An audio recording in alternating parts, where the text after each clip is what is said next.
শিশুটি থেমে থেমে কান্না করছে। শিশুটি থেমে থেমে কান্না করছে, এই বাক্যটাকে তুমি ইংরেজিতে কিভাবে বলবে? দেখো এরকম ধরনের আরো অনেক সেন্টেন্স রয়েছে, যেমন বাসটি থেমে থেমে চলছে, বাসটি থেমে থেমে চলছে, থেমে থেমে বৃষ্টি পড়ছে, থেমে থেমে বৃষ্টি পড়ছে, শিশুটি থেমে থেমে কান্না করছে, সে থেমে থেমে জল পান করছে, রাইট? ওকে, সো এরকম ধরনের বাক্য কিন্তু আমরা আমাদের ডে টু ডে লাইফে বলে থাকি। সো দা পয়েন্ট ইজ, এরকম ধরনের সেন্টেন্স গুলোকে আমরা ইংরেজিতে কিভাবে বলবো? আর এই চারটি সেন্টেন্সের মধ্যে একটা জিনিস কিন্তু কমন, যেটা হচ্ছে থেমে থেমে। ঠিক আছে, এই চারটিতে রয়েছে সেম জিনিস। ক্লিয়ার? তো থেমে থেমে বোঝাতে আমরা ইংরেজিতে ব্যবহার করব ইন্টারমিটেন্টলি, ইন্টারমিটেন্টলি, রাইট? তো প্রথম বাক্যটি কি আছে দেখো, বাসটি থেমে থেমে চলছে, তাহলে আমরা এটাকে ইংলিশে বলবো the bus is moving ইন্টারমিটেন্টলি। The bus is moving intermittently. Okay, the bus is moving intermittently, অর্থাৎ বাসটি থেমে থেমে চলছে। ঠিক আছে, তো থেমে থেমে বোঝাতে আমরা কি ব্যবহার করলাম? ইন্টারমিটেন্টলি, ইন্টারমিটেন্টলি, রাইট? থেমে থেমে বৃষ্টি পড়ছে, থেমে থেমে বৃষ্টি পড়ছে, কমন একটা সেন্টেন্স, তো এটাকে আমরা ইংলিশে বলবো ইটস রেইনিং ইন্টারমিটেন্টলি। It's raining ইন্টারমিটেন্টলি। হয়ে গেল, দেখতে পেলে? ইটস রেইনিং ইন্টারমিটেন্টলি, অর্থাৎ থেমে থেমে বৃষ্টি পড়ছে। ক্লিয়ার? তারপরে কি বলছে দেখো, শিশুটি থেমে থেমে কান্না করছে, শিশুটি থেমে থেমে কান্না করছে, তাহলে আমরা এটা ইংলিশে বলবো the baby is crying ইন্টারমিটেন্টলি। Baby দিতে পারি, অথবা আমরা চাইল্ডও দিতে পারি। ঠিক আছে, দ্য চাইল্ড দিয়ে দিলাম, the child is crying intermittently, বুঝতে পারলে? the child is crying intermittently, অর্থাৎ শিশুটি থেমে থেমে কান্না করছে। ঠিক আছে, তাহলে এরকম ধরনের বাক্য কিভাবে তৈরি করতে হবে বুঝতে পারলে? সে থেমে থেমে জল পান করছে, সে থেমে থেমে জল পান করছে, খুবই কমন একটা সেন্টেন্স, তো এটাকে আমরা ইংলিশে কি বলবো? He is drinking water ইন্টারমিটেন্টলি। He is drinking water intermittently. দেখতে পেলে? He is drinking water intermittently. Okay, so বুঝতে পারলে যে থেমে থেমে দিয়ে যখন সেন্টেন্স গঠন করবে ইংরেজিতে, তখন আমরা ইংরেজিতে ব্যবহার করব ইন্টারমিটেন্টলি। ওকে, যেটা বাংলা অর্থ হচ্ছে থেমে থেমে। ওকে, সো আশা করি বুঝতে পারলে এরকম ধরনের সেন্টেন্স গুলোকে কিভাবে ইংরেজিতে তৈরি করতে হয়। ওকে, সো এবার তোমরা একটা সেন্টেন্স তৈরি করো যে সে থেমে থেমে ভাত খাচ্ছে, সে থেমে থেমে ভাত খাচ্ছে, এটা ইংলিশ কি হবে? Let me no in the comment section. ইংরেজিতে কথা বলা তোমার থেকে শেখা উচিত, ইংরেজিতে কথা বলা তোমার থেকে শেখা উচিত, এই বাক্যটাকে তুমি ইংরেজিতে কিভাবে বলবে? দেখো এরকম ধরনের আরো অনেক সেন্টেন্সেস রয়েছে। দেখো, মিথ্যা কথা বলা তোমার থেকে শেখা উচিত, মানে ইট মিনস যে মিথ্যা কথা বলা তোমার কাছ থেকে শেখা উচিত। ঠিক আছে, রান্না করা তোমার থেকে শেখা উচিত। ওকে, ইট মিনস যে রান্না করা তোমার কাছ থেকে শেখা উচিত। মনে করো কোনো একজন খুব সুন্দর রান্না করতে পারছে, ঠিক আছে, এবার কেউ যদি রান্না করা শিখতে চায়, তাহলে যে ভালো রান্না করতে পারছে তার কাছ থেকে তো শেখা উচিত। তখন আমরা এরকম ধরনের সেন্টেন্স বলে থাকি যে রান্না করা তোমার থেকে শেখা উচিত, ইট মিনস রান্না করা তোমার কাছ থেকে শেখা উচিত, রাইট? ইংরেজিতে কথা বলা তোমার থেকে শেখা উচিত। ওকে, কেউ মনে করো ইংরেজিতে খুব সুন্দর কথা বলতে পারছে, এবার কেউ যদি ইংরেজি শিখতে চায়, তাহলে অবশ্যই যে ভালো পারছে তার কাছ থেকে শেখা উচিত, তাই না? তো ইংরেজিতে কথা বলা তোমার থেকে শেখা উচিত, অর্থাৎ তোমার কাছ থেকে শেখা উচিত, রাইট? বাহানা তৈরি করা তোমার থেকে শেখা উচিত, বাহানা তৈরি করা তোমার থেকে শেখা উচিত। ঠিক আছে, ইট মিনস যে বাহানা দেওয়া, বাহানা তৈরি করা তোমার কাছ থেকে শেখা উচিত। সো এরকম ধরনের বাক্যগুলোকে আমরা ইংরেজিতে কিভাবে বলবো? দেখো, এরকম ধরনের সেন্টেন্সগুলোকে ইংরেজিতে বলার জন্য আমাদেরকে ব্যবহার করতে হবে ওয়ান শুড লার্ন প্লাস ভার্বের সঙ্গে আইএনজি ফর্ম এবং বাকি আদার্স থাকবে। ওকে, যেমন কি বলছে দেখো, মিথ্যা কথা বলা তোমার থেকে শেখা উচিত, তাহলে এটাকে আমরা ইংলিশে কি বলবো? One should learn lying from you. One should learn lying from you. দেখতে পেলে? তাহলে one should learn lying from you, অর্থাৎ মিথ্যা কথা বলা তোমার থেকে শেখা উচিত। দেখো ওয়ান শুড লার্ন প্রথমে লাগাবে, তারপরে কি থাকবে, ভার্বের সঙ্গে আইএনজি ফর্ম থাকবে, ঠিক আছে, ভার্বের সঙ্গে আইএনজি ফর্ম থাকবে, right. One should learn lying from you, ঠিক আছে, V ING, V plus ING, অর্থাৎ ভার্বের সঙ্গে আইএনজি ফর্ম। তাহলে তো মিথ্যা কথা বলা তোমার থেকে শেখা উচিত, ইট মিনস মিথ্যা কথা বলা তোমার কাছ থেকে শেখা উচিত, বুঝতে পারলে? রান্না করা তোমার থেকে শেখা উচিত, তাহলে আমরা কি বলবো, আবার ওয়ান শুড লার্ন লাগিয়ে দিব, ওয়ান শুড লার্ন, ঠিক আছে। এবার কি দিব, রান্না করা, তার মানে কি দিব, কুক থেকে কি হয়ে যাবে, cooking, one should learn cooking from you. দেখতে পেলে যে রান্না করা তোমার থেকে শেখা উচিত, তাহলে one should learn cooking from you, রান্না করা তোমার থেকে শেখা উচিত। ইংরেজিতে কথা বলা তোমার থেকে শেখা উচিত, ইংরেজিতে কথা বলা তোমার থেকে শেখা উচিত, তো এটাকে আমরা ইংলিশে কিভাবে বলবো, আবার ওয়ান শুড লার্ন লাগিয়ে দেবো, one should learn speaking, speaking মানে কি, কথা বলা, in English, one should learn speaking in English from you.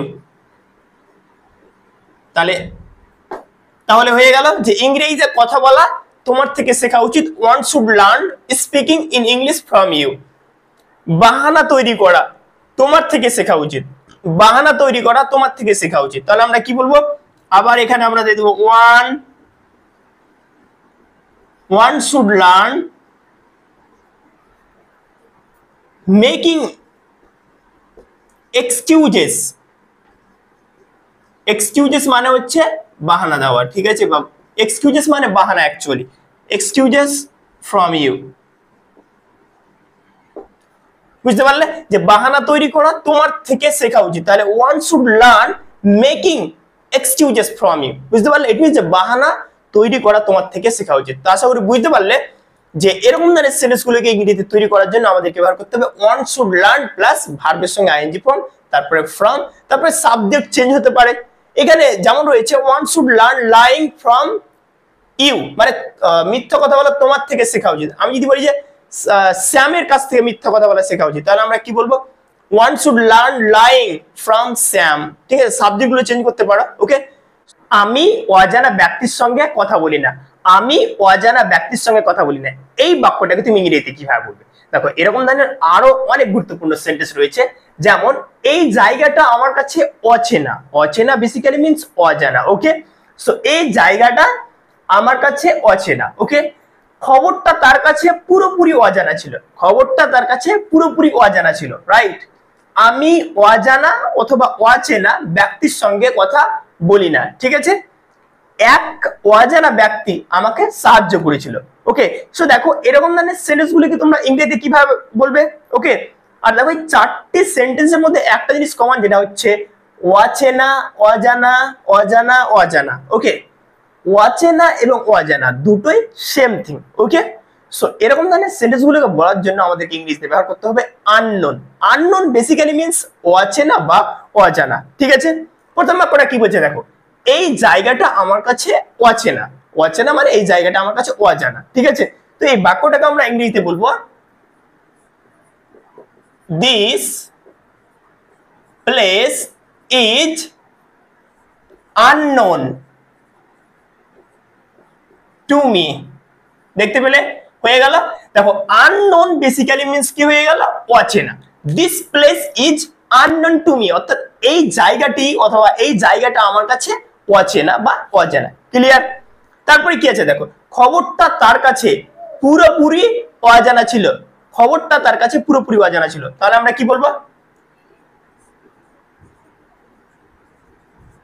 The news ওয়াজ, যেহেতু এখানে কি বলছে ছিল মানে পাস্ট টেন্সের কথা বলছে, right. The news was entirely unknown to him, unknown to him, okay.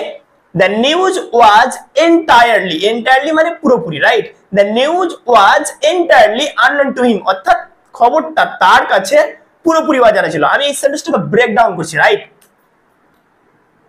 The news খবরটা কি বলতো, ওয়াজ এন্টায়ারলি মানে কি বলতো, আননোন টু হিম, অর্থাৎ খবরটা তার কাছে, টু হিম পুরোপুরি, অর্থাৎ এন্টায়ারলি কি ছিল, অজানা ছিল, ওয়াজ আননোন। বুঝতে পারলে? তো বেসিক্যালি কি হবে, যে খবরটা তার কাছে পুরোপুরি অজানা ছিল, the news was entirely unknown to him. Clear? তারপরে কি আছে দেখো, আমি অজানা ব্যক্তির সঙ্গে কথা বলি না, আমি অজানা ব্যক্তির সঙ্গে কথা বলি না। তো এই বাক্যটাকে আমরা ইংলিশে কিভাবে বলবো? I don't talk with unknown person, unknown person, I don't talk with unknown person, অর্থাৎ আমি অজানা ব্যক্তির সঙ্গে কথা বলি না, আমি অজানা ব্যক্তির সঙ্গে কথা বলি না, I don't talk with unknown person। ঠিক আছে, দেখো পার্সন মানে ব্যক্তি, আর আননোন লাগিয়ে দিলেন তো কি হয়ে গেল, অজানা, অজানা ব্যক্তি বা অচেনা ব্যক্তি। ঠিক আছে, এক অজানা ব্যক্তি আমাকে সাহায্য করেছিল, এক অজানা বা অচেনা ব্যক্তি আমাকে সাহায্য করেছিল। তাহলে আমরা কি বলবো, an unknown person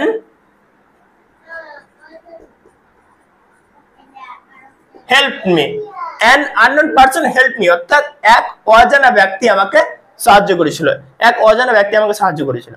তো দেখতে পেলে যে এরকম ধরনের সেন্টেন্স গুলোকে আমরা কিভাবে ইংলিশে তৈরি করলাম। ওকে, আর অজানা বা অচেনা বুঝাতে আমরা ইংরেজিতে ব্যবহার করব আননোন। ওকে, তারা অন্য কিছু ব্যাপারে কথা বলছে, তারা অন্য কিছু ব্যাপারে কথা বলছে, এই বাক্যটাকে তোমরা ইংরেজিতে কিভাবে বলবে? দেখো এরকম ধরনের আরো অনেক সেন্টেন্স রয়েছে, যেমন তুমি কি অন্য কিছু চাও, তুমি কি অন্য কিছু চাও, রাইট? আমরা আজ অন্য কিছু খাবো। ওকে, তারা অন্য কিছু ব্যাপারে কথা বলছে, আমি অন্য কিছু চাই না। ঠিক আছে, আমি অন্য কিছু চাই না। ওকে, সো দেখো এই চারটি সেন্টেন্সের মধ্যে একটা জিনিস কমন, যেটা হচ্ছে অন্য কিছু, অন্য কিছু, অন্য কিছু, অন্য কিছু। ওকে, সো অন্য কিছু বুঝাতে আমরা ইংরেজিতে কি ব্যবহার করব? অন্য কিছু বুঝাতে আমরা ইংরেজিতে ব্যবহার করব এনিথিং এলস এবং সামথিং এলস। ওকে, দেখো তুমি কি অন্য কিছু চাও, তুমি কি অন্য কিছু চাও, তো এটাকে আমরা ইংলিশে বলবো do you want anything else?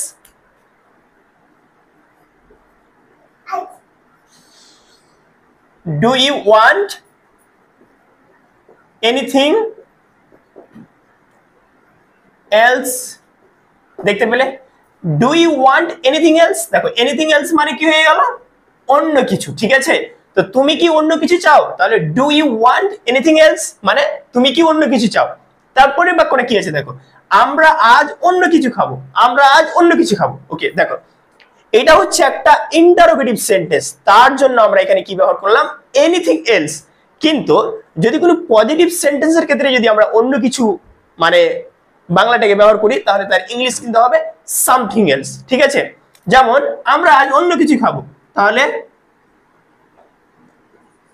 We will it something else today। দেখো এখানে সামথিং এলস ব্যবহার করলাম, we will it something else today, অর্থাৎ আমরা আজ অন্য কিছু খাবো। দেখো এনিথিং এলস মানে অন্য কিছু, আর এখানে অন্য কিছু আছে মানে সামথিং এলস মানে অন্য কিছু। ওকে, সো দ্য পয়েন্ট ইজ, যদি ইন্টারোগেটিভ সেন্টেন্স থাকে তাহলে আমরা এনিথিং এলস ব্যবহার করব, আর যদি পজিটিভ থাকে তাহলে সামথিং এলস। ঠিক আছে, তার সঙ্গে বুঝতে পারলে আমরা আজ অন্য কিছু খাবো, we will it something else today. Clear? তারপরে কি বলছে দেখো, তারা অন্য কিছু ব্যাপারে কথা বলছে। দেখো সেন্টেন্সটা কি রয়েছে, একটা অ্যাফার্মেটিভ সেন্টেন্স রয়েছে, অ্যাসার্টিভ সেন্টেন্স, পজিটিভ সেন্টেন্স। তার জন্য আমরা কি ব্যবহার করব এখানে অন্য কিছু বোঝাতে সামথিং এলস। যেমন তারা অন্য কিছু ব্যাপারে কথা বলছে, তাহলে আমরা ইংলিশে বলবো they are talking about something else.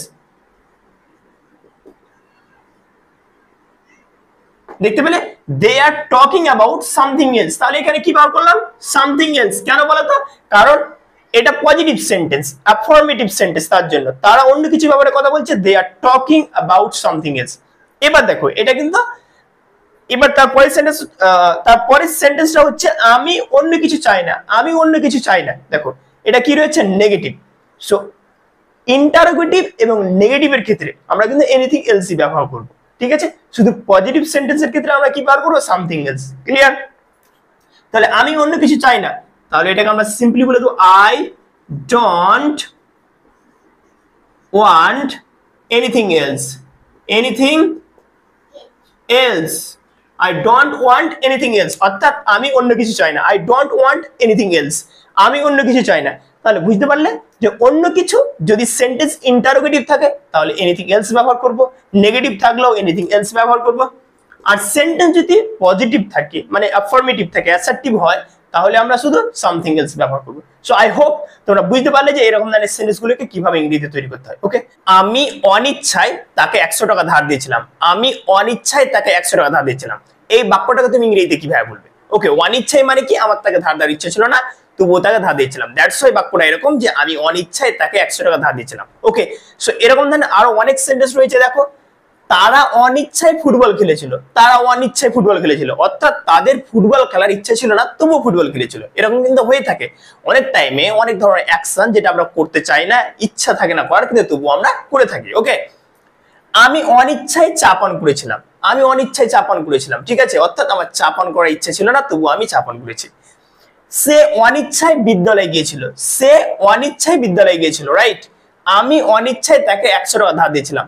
So এই ধরনের বাক্যগুলোকে তোমরা ইংরেজিতে কিভাবে বলবে? দেখো, এই 4টি সেন্টেন্সের মধ্যে একটা জিনিস কমন, যেটা হচ্ছে অনিচ্ছায়, অনিচ্ছায়, অনিচ্ছায়, অনিচ্ছায়। ওকে, সো অনিচ্ছায় বুঝাতে আমরা ইংরেজিতে ব্যবহার করব রিল্যাক্ট্যান্টলি, রিল্যাক্ট্যান্টলি। ওকে, রিল্যাক্ট্যান্ট বেসিক্যালি মিন্স অনিচ্ছায়, যেটাকে আমরা ইংলিশে বলে থাকি unwillingly, right.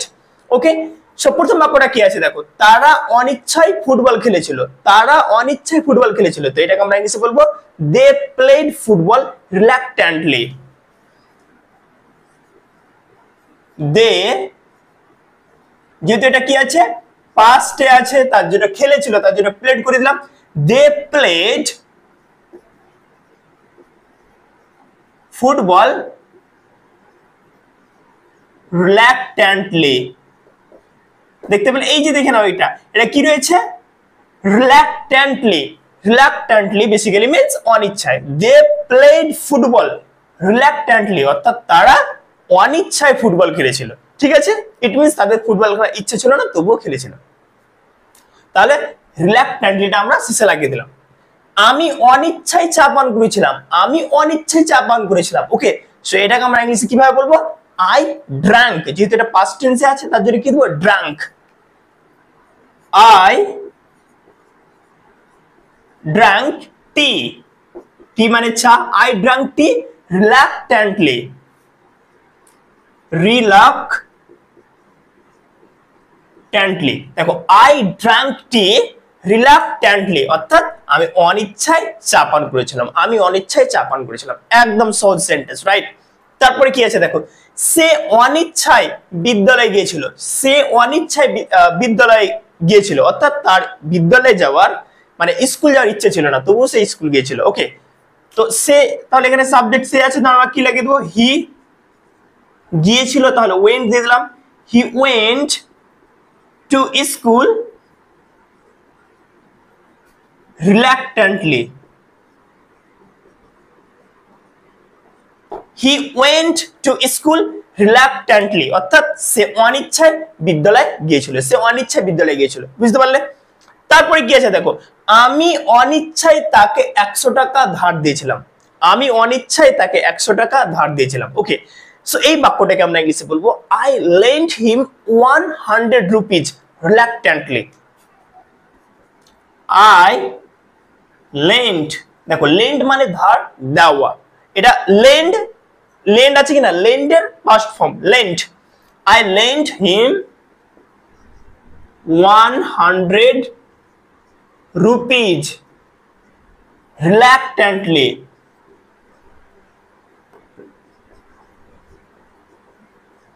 Bus, I lent him 100 rupees reluctantly, অর্থাৎ আমি অনিচ্ছায় তাকে 100 টাকা ধার দিয়েছিলাম। ইট মিনস যে কি আমার তাকে ধার দেওয়ার ইচ্ছা ছিল না, তবুও তাকে ধার দিয়েছিলাম।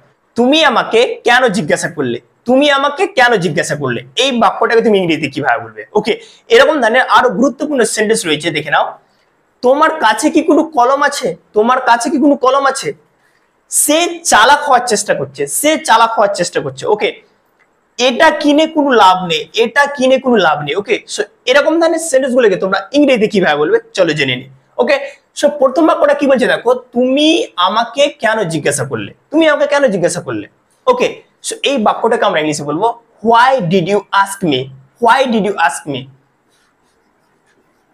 Why did you ask me, why did you ask me অর্থাৎ তুমি আমাকে কেন জিজ্ঞাসা করলে। ঠিক আছে, তোমার কাছে কি কোনো কলম আছে, তোমার কাছে কি কোনো কলম আছে, তো এই বাক্যটাকে আমরা ইংলিশে বলবো do you have any pen, তোমার কাছে কি কোনো কলম আছে, do you have any pen, তোমার কাছে কি কোনো কলম আছে। এবার হয়তো তুমি বলতে চাইছো তোমার কাছে কি কোনো বই আছে, তাহলে এখানে কি করবে, পেনকে রিপ্লেস করে বুক লাগিয়ে দিবে, হয়ে গেল যে do you have any book অর্থাৎ তোমার কাছে কোনো বই আছে। ঠিক আছে, এবার হয়তো তুমি বলছো যে তুমি ছাতার কথা বলছো, যে তোমার কাছে কি কোনো ছাতা আছে, তো তুমি বলতে পারো তখন do you have any umbrella, do you have any umbrella অর্থাৎ তোমার কাছে কি কোনো ছাতা আছে। ঠিক আছে, সো বেসিক্যালি পেনকে রিপ্লেস করে তুমি যে কোনো নাউন লাগাতে পারো। ঠিক আছে, তারপরে কি বলছে দেখো, সে চালাক হওয়ার চেষ্টা করছে, সে চালাক হওয়ার চেষ্টা করছে, তাহলে এটাকে আমরা ইংলিশে কিভাবে বলবো, he is trying to be smart, he is trying to be smart, he is trying to be smart অর্থাৎ সে চালাক হওয়ার চেষ্টা করছে, he is trying to be smart, সে চালাক হওয়ার চেষ্টা করছে। এটা কিনে কোনো লাভ নেই, এটা কিনে কোনো লাভ নেই, তো এই বাক্যটাকে আমরা ইংলিশে বলবো there's no benefit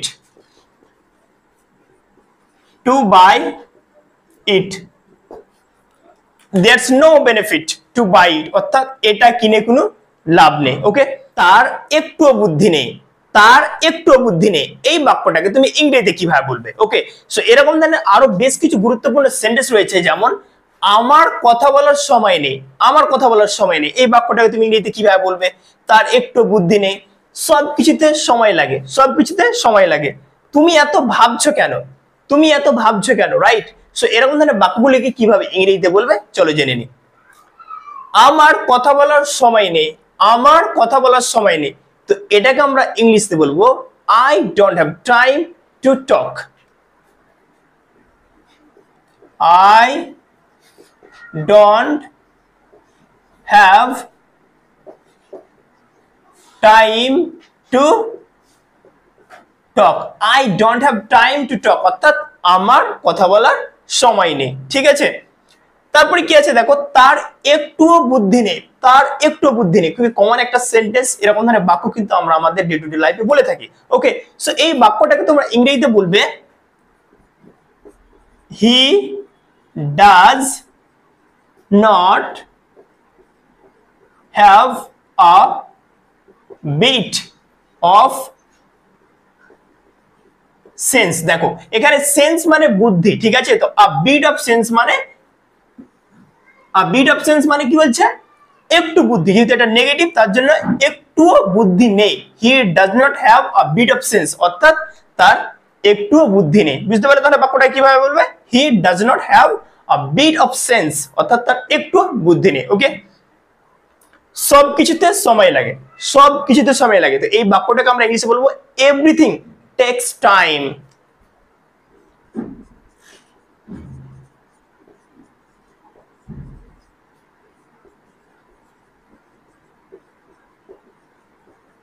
everything tax time অর্থাৎ সবকিছুতে সময় লাগে। তারপরে কি আছে দেখো, তুমি এত ভাবছো কেন, তুমি এত ভাবছো কেন, তো এটাকে আমরা ইংলিশে বলবো why do you think so much, why do you think so much, why do you think, think মানে কি ভাবা বা চিন্তা করা, why do you think so much, অর্থাৎ তুমি এত ভাবছো কেন। তো আশা করি তোমরা বুঝতে পারলে। দেখো তাহলে আমার কথা বলার সময় নেই, I don't have time to talk, তার একটুও বুদ্ধি নেই, he does not have a bit of sense, ঠিক আছে, সব কিছুতে সময় লাগে, এভরিথিং টেকস টাইম। তুমি এত ভাবছো কেন, why do you think so much, okay. তার সঙ্গে তর্ক করে কোনো লাভ নেই, তার সঙ্গে তর্ক করে কোনো লাভ নেই, এই বাক্যটাকে তুমি ইংরেজিতে কিভাবে বলবে? এরকম ধরনের আরো অনেক সেন্টেন্স রয়েছে, যেমন আমাকে জিজ্ঞাসা করে লাভ নেই, আমাকে জিজ্ঞাসা করে লাভ নেই, ঠিক আছে। এখন আর কেঁদে লাভ নেই, এখন আর কেঁদে লাভ নেই, রাইট। তার জন্য অপেক্ষা করে লাভ নেই, তার জন্য অপেক্ষা করে লাভ নেই, ঠিক আছে। তার সাথে তর্ক করে কোনো লাভ নেই, ঠিক আছে। সো এরকম ধরনের সেন্টেন্স গুলোকে তোমরা ইংরেজিতে কিভাবে বলবে? দেখো এই চারটি সেন্টেন্সের মধ্যে একটা জিনিস কমন, কি বলছে? লাভ নেই, লাভ নেই, লাভ নেই, মানে কোনো একটা অ্যাকশন করে লাভ নেই, ঠিক আছে। সো এরকম ধরনের সেন্টেন্স গুলোকে ইংরেজিতে তৈরি করার জন্য আমাদেরকে ব্যবহার করতে হবে দেয়ারস নো ইউজ প্লাস ভার্বের সঙ্গে ING form, there's no use plus ভার্বের সঙ্গে আইএনজি ফর্ম প্লাস আদার্স, ঠিক আছে। এই স্ট্রাকচারটা ফলো করে আমরা এরকম ধরনের বাক্যগুলোকে ইংরেজিতে বলতে পারবো, ওকে। তো দেখে নি তাহলে কি বলছে প্রথমে, আমাকে জিজ্ঞাসা করে লাভ নেই, আমাকে জিজ্ঞাসা করে লাভ নেই, তাহলে আমরা কি বলবো? দেয়ারস, দেয়ারস মানে কি? দেয়ার ইজ, বেসিক্যালি আমি কন্ট্রাকশন ফর্মটা দিলাম দেয়ারস, দেয়ারস নো ইউজ, দেখো দেয়ারস নো ইউজ দিয়ে দিলাম, তারপরে কি বলেছিলাম? ভার্বের সঙ্গে ING form, there's no use জিজ্ঞাসা করা, তার মানে কি দেবো? আস্ক থেকে কি হয়ে যাবে? Asking, there's no use asking me, there's no use asking me, অর্থাৎ আমাকে জিজ্ঞাসা করে লাভ নেই, there's no use asking me, আমাকে জিজ্ঞাসা করে লাভ নেই। তাহলে দেখতে পেলে দেয়ারস নো ইউজ প্লাস ভার্বের সঙ্গে আইএনজি ফর্ম আছে প্লাস আদার্স, ঠিক আছে। এখন আর কেঁদে লাভ নেই, এখন আর কেঁদে লাভ নেই। এবার একটা জিনিস বলে দিচ্ছি, দেয়ারস নো ইউজ এর পরিবর্তে আমরা যদি বলি ইটস নো ইউজ, তবু হবে, মানে ইটস নো ইউজ দিয়েও আমরা এরকম ধরনের সেন্টেন্স গুলোকে তৈরি করতে পারি। যেমন এখানে আমি দেয়ারস নো ইউজ দিলাম, আমরা কি দিয়ে দিলাম? ইটস নো ইউজ, কাঁদার ইংলিশ কি? ক্রাই, তাহলে কি বলেছিলাম? যে ক্রাইং, ভার্বটা কিন্তু আইএনজি ফর্মে হবে, ক্রাইং নাও। তাহলে কি বুঝতে পারলে যে আমরা দেয়ারস নো ইউজে ব্যবহার করতে পারি, আবার ইটস নো ইউজে ব্যবহার করতে পারি। তাহলে কি দেখো, ইটস নো ইউজ ক্রাইং নাও, অর্থাৎ এখন আর কেঁদে লাভ নেই, ওকে। তো বুঝতে পারলে দেয়ারস নো ইউজে ব্যবহার করতে পারি, আবার ইটস নো ইউজে ব্যবহার করতে পারি আমরা। তার জন্য অপেক্ষা করে লাভ নেই, তার জন্য অপেক্ষা করে লাভ নেই, তাহলে আমরা কি বলবো? There's no use waiting for him, দেখো তার জন্য অপেক্ষা করে কোনো লাভ নেই, অর্থাৎ কি বলছে? তার জন্য অপেক্ষা করে লাভ নেই, তো there's no use waiting for him, there's no use waiting for him, অর্থাৎ তার জন্য অপেক্ষা করে লাভ নেই। দেখো এখানে দেখে নাও, আবার কি নিয়েছি? দেয়ারস নো ইউজ প্লাস কি আছে? ভার্বের সঙ্গে দেখে নাও আইএনজি ফর্ম আছে, তারপরে বাকি আদার্স রয়েছে, okay. There's no use waiting for him, তার জন্য অপেক্ষা করে লাভ নেই। তার বলছে তার সাথে তর্ক করে কোনো লাভ নেই, তার সাথে তর্ক করে কোনো লাভ নেই, খুবই কমন একটা সেন্টেন্স। এরকম ধরনের সেন্টেন্স আমরা কিন্তু আমাদের ডে টু ডে লাইফে রেগুলারলি বলে থাকি, রাইট। সো এই বাক্যটাকে তাহলে আমরা কিভাবে তৈরি করব? আবার দেয়ারস দিয়ে তৈরি করব, there's no use arguing, arguing মানে তর্ক করা, তো আর্গুইং দিয়ে দিলাম, there's no use arguing with him, দেখতে পেলে কি হয়ে যায়? There's no use arguing with him, অর্থাৎ তার সাথে তর্ক করে কোনো লাভ নেই, there's no use arguing with him, তার সাথে তর্ক করে কোনো লাভ নেই। সো আই হোপ তোমরা বুঝতে পারলে যে এরকম ধরনের সেন্টেন্সগুলোকে তৈরি করার জন্য আমাদের কি ব্যবহার করতে হবে? দেয়ারস নো ইউজ প্লাস ভার্বের সঙ্গে ING form plus others structure. এছাড়াও আমরা ইটস নো ইউজ দিয়েও সেন্টেন্সগুলোকে তৈরি করতে পারি, okay. So thanks for watching this video. ভিডিওটি ভালো লাগলে অবশ্যই লাইক করবেন।